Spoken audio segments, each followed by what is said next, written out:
Welcome to the Jan Meeuwsen Garden Show on 99.7 and 1450 WHTC. It's your opportunity to learn more about your garden and your yard, about dealing with pests, and about taking care of the birds. You can be part of the show with your questions at 395-1450. That's 395-1450. And now, from Debruyn Seeds on Washington Avenue in Zeeland, here's the Master Gardener, Jan Meeuwsen. And good morning, everyone. What a beautiful day we have. Let's thank God for this absolutely glorious day that we can be outside enjoying God's creation, and it is wonderful. We can be out in the garden. It's Memorial Day weekend. This is the traditional day to be out in the garden and planting the garden, and we've got all stocked up at Debruyn's. We've got everything that you might need for that garden. But let's talk about the birds first. This is something different. The hummingbirds are definitely back. The orioles are definitely back. We have got grosbeaks back. We've got indigo buntings back. We've got scarlet tanagers. We have got a lot of birds that are back right now, and it's fun to have all of the summer birds back, and it's just kind of nice. We've got a lot of our winter birds that went down to Florida too for the winter, but they're back. But it's just a lovely weekend. I was expecting at the first of the week, I was expecting rain the whole weekend, and we've got sunny skies. I was out on the deck this morning already. We can be outside and enjoying this. But the birds, hummingbirds and orioles. Hummingbirds love their nectar, and you make the nectar. It's 1 part sugar to 4 parts water. That means if you use a 1/4 cup of sugar, you use 4/4 or 1 cup of water, and just mix it up. It's best if the water is hot or warm, so you can really dissolve that sugar. Put it in your feeder. It's best to change your feed every 3 to 4 days, because otherwise bacteria will build up in there, and we don't want that, because that can actually hurt our little hummers. So even if they haven't drunk it all, take it in, dump it out. I make a big batch of nectar. What I don't put in my feeder, I put enough for about 3 days in the feeder. And then what I don't use, I put in the refrigerator. Now usually put it in a pitcher, and now I've poured it out already for breakfast, but it doesn't taste all that great. So you'll know. And it's not going to hurt you. But so I normally just put it in the refrigerator, and then when it comes back in, I clean out the hummingbird feeder every couple of days and just fill it up, or not fill it up. I know about how high it needs to go for the birds for about 3-4 days. You don't have to put it full unless it's full, and then it only doesn't leak if it's full. I don't know. Some feeders are a little picky, but you should be able to fill it like a half full, and they'll still come. You don't need to put any kind of dye in the nectar. Please don't. That can actually hurt the little birds. So, if the feeder's got a little red on it, and if it doesn't, tie a red bandana on it. The hummingbirds will come. It may be that, you just got one and then it left for a while, and we had a caller a couple weeks ago that had that. They'll be back. Don't worry. They're just kind of checking out their territory right now, and if you always have feed up there, they will be back. Now, there's always the humbug feeder for the hummingbirds, and that is the one where you take your bananas that are going a little south on the counter, and you put that in the feeder, and that attracts fruit flies and little insects. And as they fly in and out to get at the banana, the hummingbirds will grab them because they eat insects more than they eat nectar.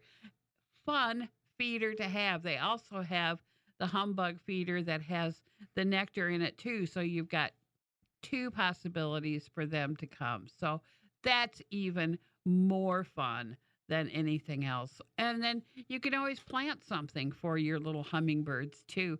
I had it one year that they came to my Oh, I'm trying to. It was some sort of sage. I want to say it was pineapple sage, and it had red flowers on it. Oh my gosh, they loved that. But they loved the anise hyssop.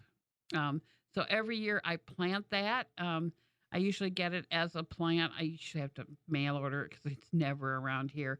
But the anise hyssop, you can actually cut the top off and use it for tea if you like, or you can just let it kind of blow in the wind.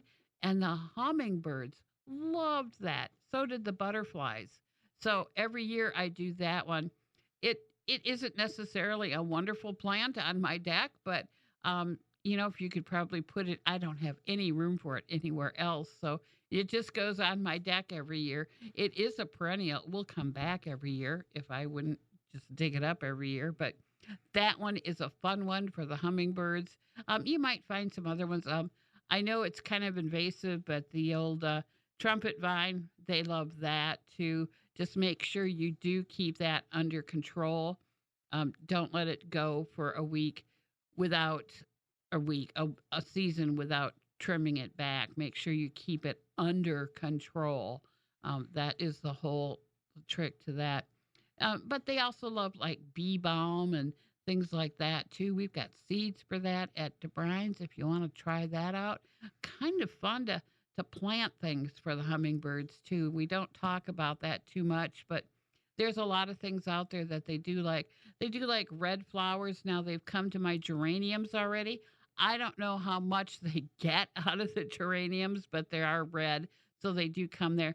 My mandavillas, they leave completely alone. They never go there. So don't plant those thinking that you're going to get a ton of hummingbirds if you plant a red one because they just kind of ignore that one. But now they'll come to my petunias if I put kind of a reddish tint out there.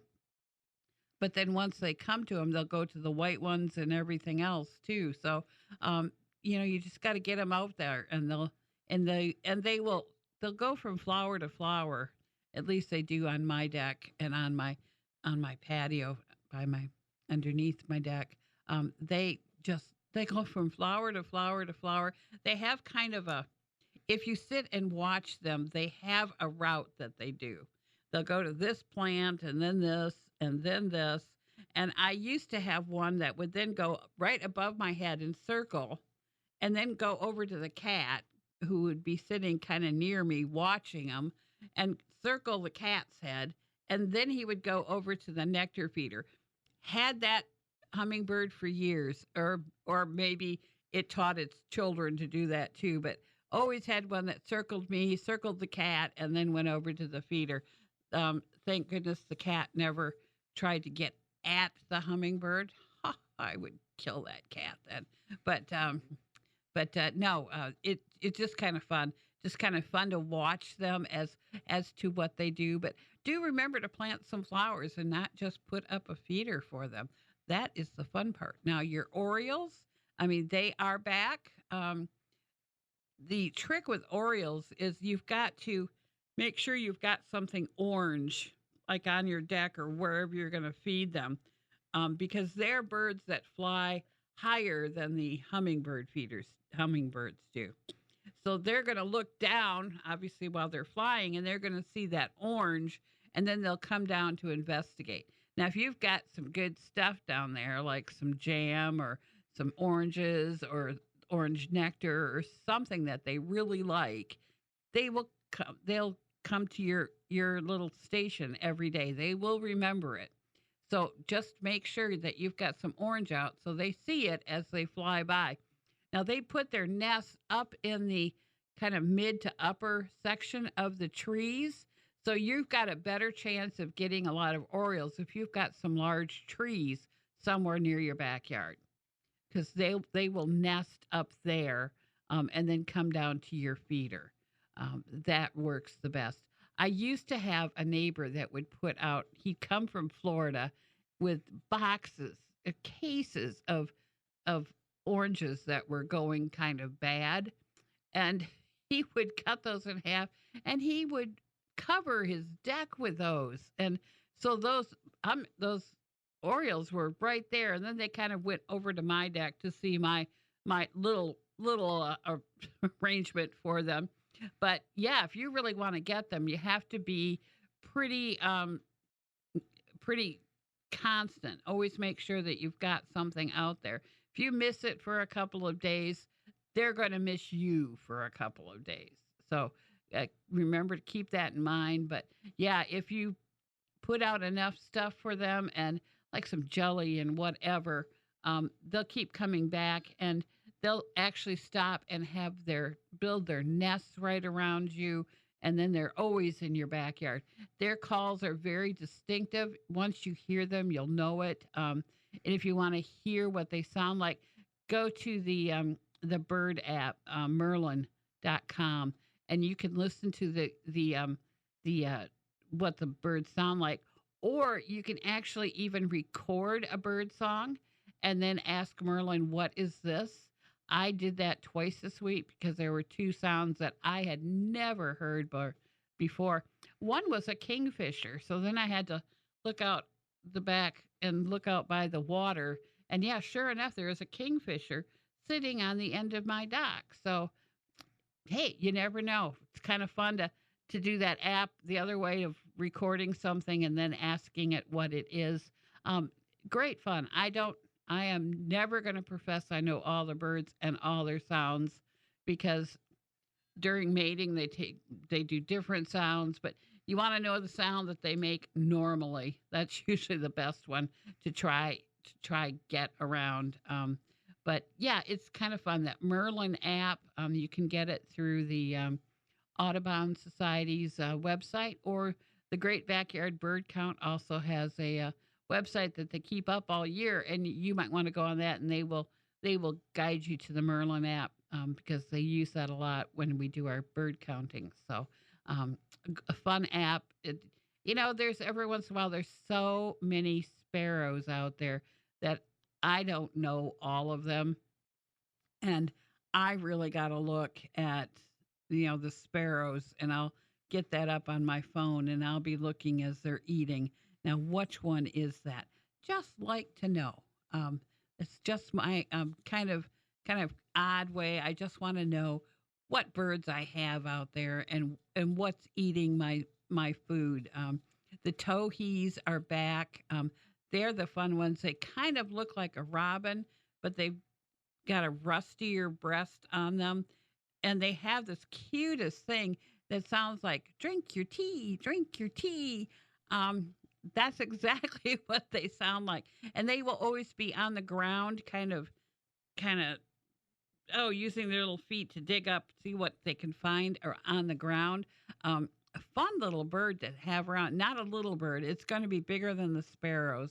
Kind of a fat sparrow type of a build. But yeah, it kind of looks like a robin. Got the shape of a robin, but just a little rustier breast. That's a towhee. So, see if you can find a towhee out by your feeder this week, because they are back. We need to stop and take a break, but we will be back with the Jan Meeuwsen Garden Show after these messages.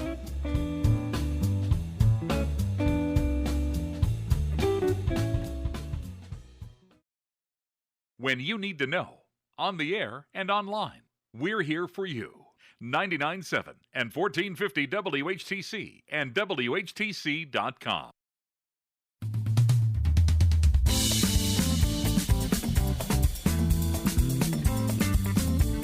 Okay, everybody, wake up to that music. That's great. I kind of like that. Phone lines are open. 616-395-1450. 616-395-1450 is the number to call if you have any questions. We're going to talk about what's new at Debruyn right now. And there's plants are always new. We've got lots and lots and lots of vegetable plants. Get them fresh every morning out of the greenhouses. So we've got tomatoes.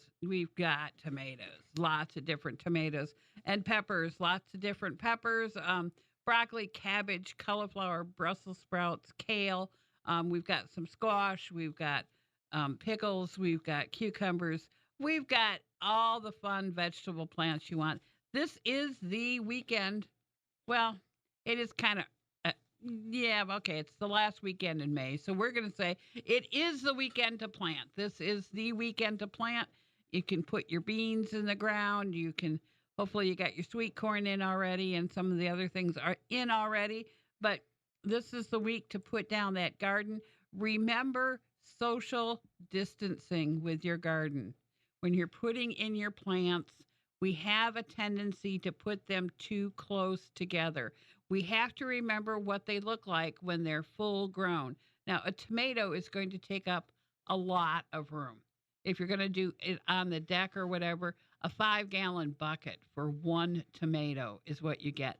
Don't try to fit two in there because one's going to grow and the other one is going to kind of peter out. So just remember to give them enough room. I know it looks silly in the garden when you first plant, looks like there's all this space that you aren't using, but at the end of the summer, it's all going to be filled in. So just remember that the social distancing, read the plant labels, read the seed packets as to how far apart you plant things.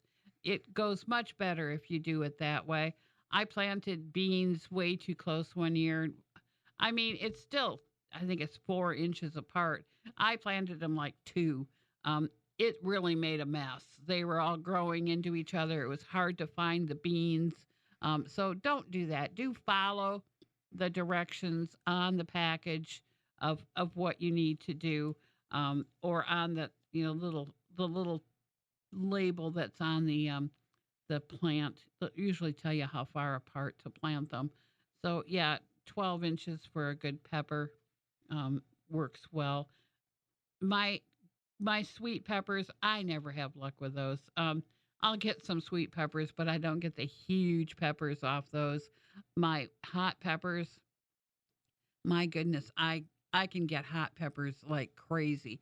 I don't know why that is, but you get to the point where I'm not going to even try with the sweet peppers. I might do one red pepper and that'll be it, and the rest will all be jalapenos and whatever else we have.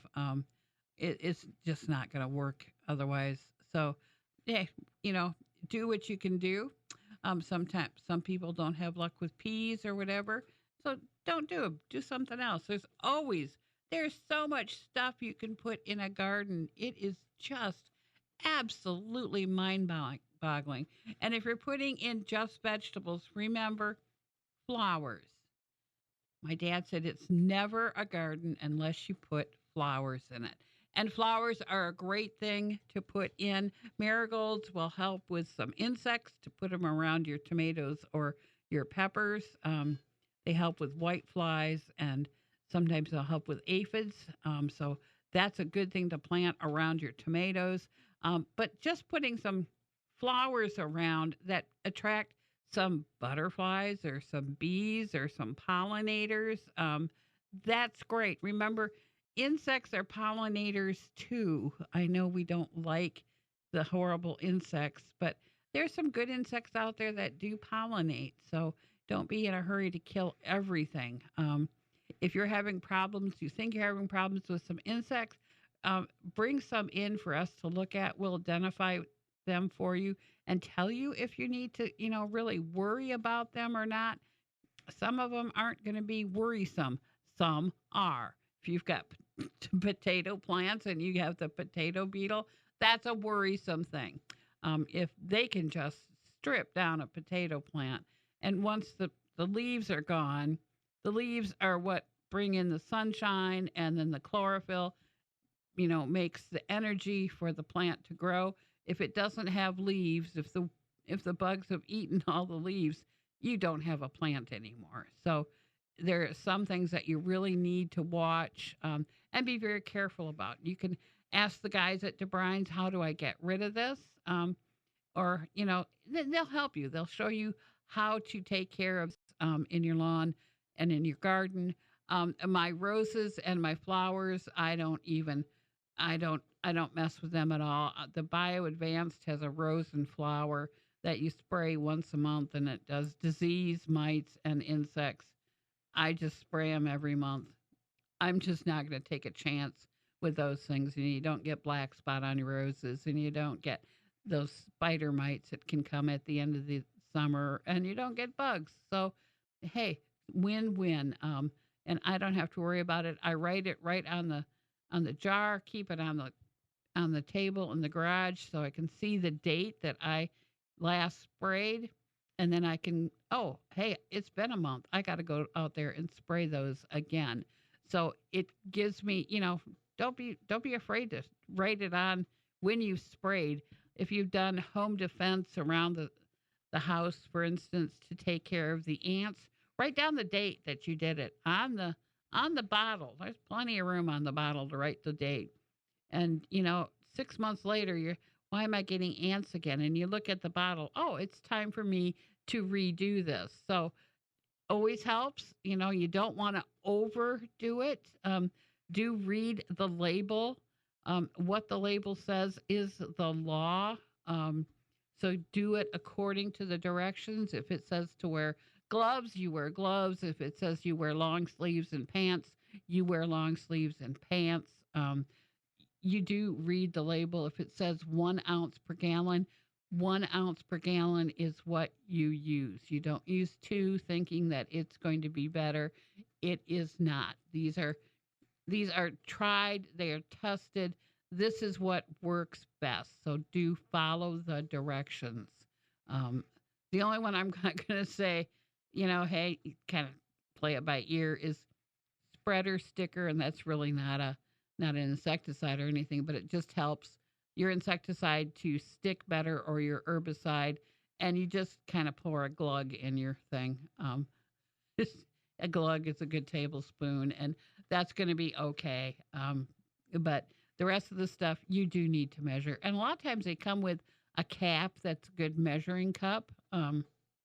So use it. Don't abuse it. It's like cooking, like baking, not just cooking. You have to be precise in what you do. So again, read the label, read the label, read the label, and follow the directions. That is the way you do it, and that's the safe way to do it. So I'm off my soapbox now. So now we'll go on. What we've got at Debruyn's, the bedding plants are all here. Strawberries are now gone for the year. Hopefully you got yours when it was early spring. Asparagus and onion plants are gone. I believe some of the onion sets are gone also, but we still have some seed potatoes left, some reds and white ones. I think we might even have some yellow ones and some of the specialty seed potatoes. We've got some of those left. I believe we still got some garlic and some shallots. And of course, we've got lots and lots and lots of seeds, thousands of pounds of seed. So don't worry about that. We have plenty. We have the cemetery liners, the flowers that you put into the green pail. If you haven't done that yet, it's Memorial Day weekend, folks. You need to get it out to the cemetery, the flowers. We also have the green pails that the cemeteries around here require that you have. And the reason they require them is because they have a great big handle on them. And when the guy that's mowing the lawn comes by, he can pick it up and move it. So his next pass, he can grab it and he can mow on the other side. So that's the reason why they use those. I'm not really sure why they want green. I've seen some white ones out there, but it seems like they're mainly green. And it's kind of nice because the green kind of fades away, and what you do see is the flowers. So that's best. I mean, let's not rock the boat here. It's not rocket science, so don't change it. And remember, put them out Memorial Day weekend, but do remember after Labor Day, you need to get those in. They give you a couple weeks grace, but you need to take them back in. You can dump the flowers. They'll always have a place for the flowers there, but you need to take your pail in. Pail's expensive. You don't want to lose it because if you haven't picked it up by the end of September, they come around and pick them all up and they dump the flowers and they throw all of the pails in a pile and they get dented and they don't look all that good. So do remember to pick it up in the fall. I'll try to remind you on the show when it's time to pick them up in every cemetery around here. It's usually, they give you about 2 weeks grace after Memorial Day, and then you got to get it up. But we do have the cemetery liners and the pots right now, so don't worry about it. Don't worry if you haven't done it yet. We still have some for you. And don't worry about that.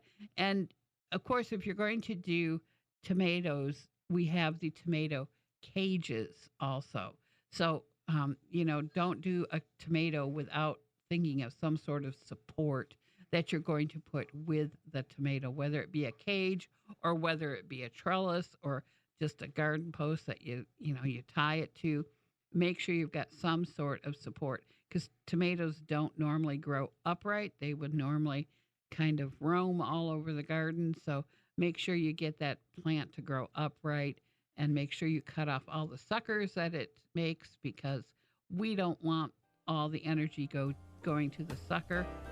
And that's a good time to stop and listen to the news. And we'll be back with the Jan Meeuwsen Garden Show after that.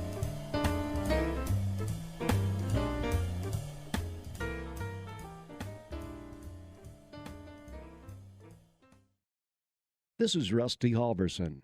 Join me for West Michigan Farm News every weekday on 99.7 and 1450 WHTC.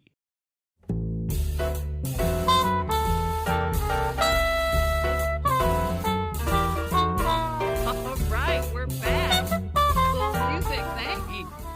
Okay, now we're all awake.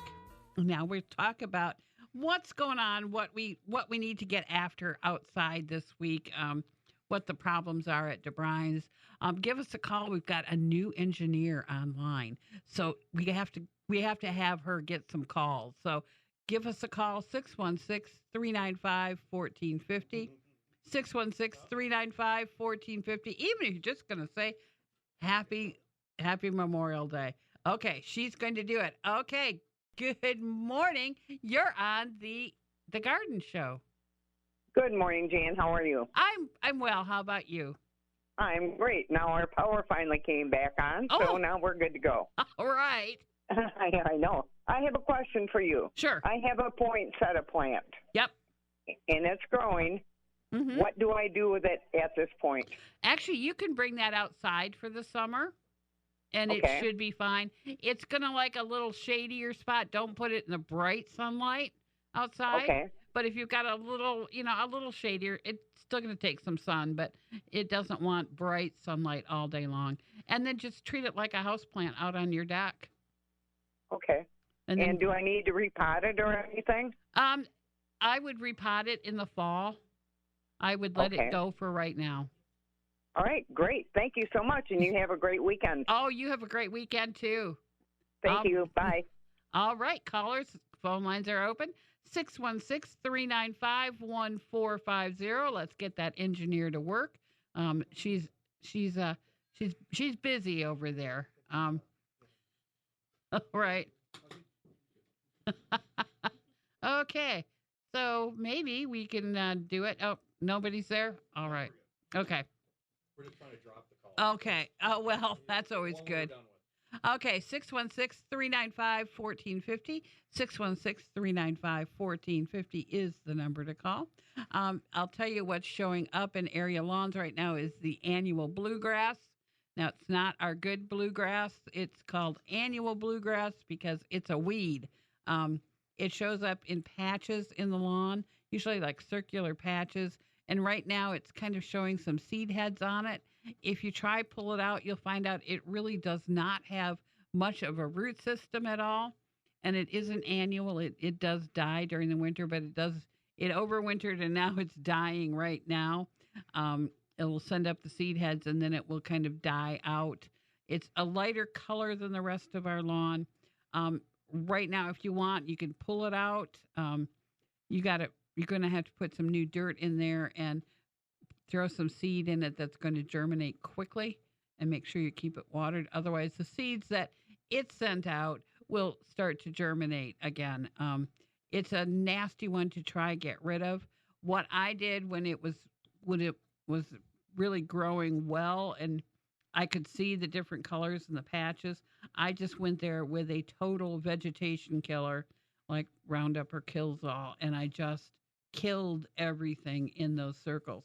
Now it looked like bombs went off in my front yard, but I did kill it off. And then I put some of our athletic mix in, which has improved perennial ryegrasses and improved Kentucky bluegrasses in it.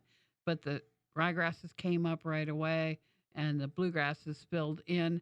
It looks beautiful. And that's the best part of the whole lawn right now. You can tell right where I seeded because those are the best patches of lawn. I probably should have done the whole front lawn, but I was a little lazy. But I got rid of the annual bluegrass. My neighbors still have it. They haven't done anything about it. It just gets bigger and bigger every year if you don't do anything about it. It does, it grows, sends out seed heads, and then it dies, and then new fills in, and then in the fall it dies out again, and new starts to grow. If you put down a crabgrass preventer in the spring, like for your crabgrass at the normal time, and then do it again in the fall around mid-August, to mid-September. So it's very, very early fall. Put down a crabgrass preventer again then. You can, and you do that every year, you can kind of get rid of when it's germinating. You can't put down seed, that's the problem, but you can get rid of your annual bluegrass if you're pretty persistent in putting that down, and then make sure you fertilize the lawn to make sure it just thickens up. A thick lawn is going to be your best defense against any kind of weed. Even the annual bluegrass, annual bluegrass is not going to grow in the shade, and especially if you've got a dense lawn, it's too shady, it won't grow. So our whole goal is to get a nice thick lawn so we don't have that coming back. So it's a nasty weed to have. It's hard to get under control. You have to be working at it. You can't just, some things are like dandelions. You can spray it with a weed killer and it dies, and you don't have to think about that again. This one is one that you've got to be constantly working at. So let's kind of keep that in mind. It's not like you're going to spend weekends doing this. It's going to be, maybe an hour here and an hour there. So don't dismay about that. My nemesis, the chipmunks, they're out there right now. I hate it when they're out after the bird feed, but they can dig. They dig under my sidewalk, and they can dig under like your barn or whatever. They can chew on everything. If you've got wooden porch furniture that you're really proud of, well, I'll tell you, the chipmunks will find that and will just chew on it. They love to do that. They're big chewers and they're big diggers. So let's trap them. I just put out a single gotcha trap for them. And then they get caught in there, they die. You just bring it over to the garbage and you open it up and it falls in. You never have to touch the dead chipmunk, but you have to look at it. Now, if you don't want to look at it, there is a, I can't remember, Terminator or something like that. Can't remember the name of it, but it will kill several of them. The Tomcat tunnel trapping system, but you can trap several of them inside and they will die. I don't know how you empty it, but you don't have to have a dead chipmunk on your sidewalk like I usually do. And then I don't want the neighbors to look at that because they both on both sides of me feed the chipmunks. So I don't want them to see that I am killing the chipmunks. But yes, they run right alongside the house all the time. I know where they run, so I put the trap horizontal or vertical to where they run, or perpendicular to how they run. So they just run over it. They run over it. It's going to snap down on them and they're gone. It doesn't really matter what you put on. I usually put a little peanut butter and then put a little birdseed on top of that, but you don't have to get that fancy. A little bit of peanut butter. You can get your chipmunks on a trap. All right. This is telling me I got to stop talking for a little bit, and we'll be back right after these messages.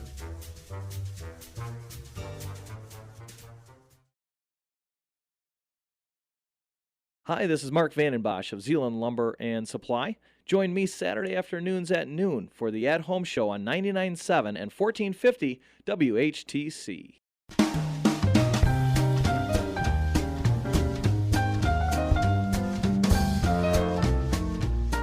Okay, I'm not kind of sleeping here. Okay, I was just deleting some text messages I had here. Okay, let's get back to the garden show and quit playing on your phone, Jan.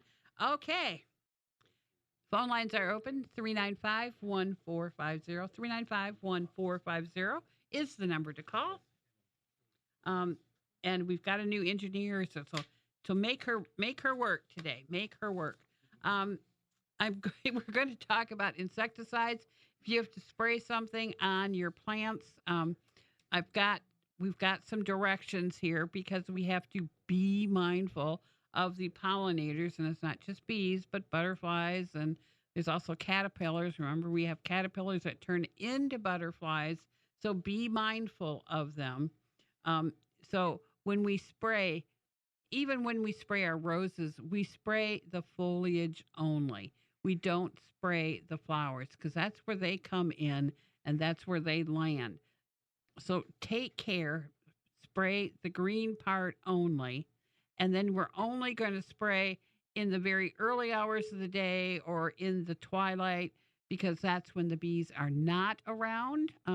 Anything will kill a bee, even insecticidal soap, even if you think it's organic and it's wonderful for your plants, it's going to kill a bee. Everything kills bees. So we're going to do it early morning or in the evening when they're not around. And again, we're just spraying the green part. We're not spraying any part of the flowers.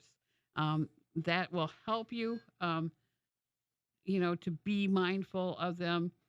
Don't spray on a windy day. Make sure it's very still.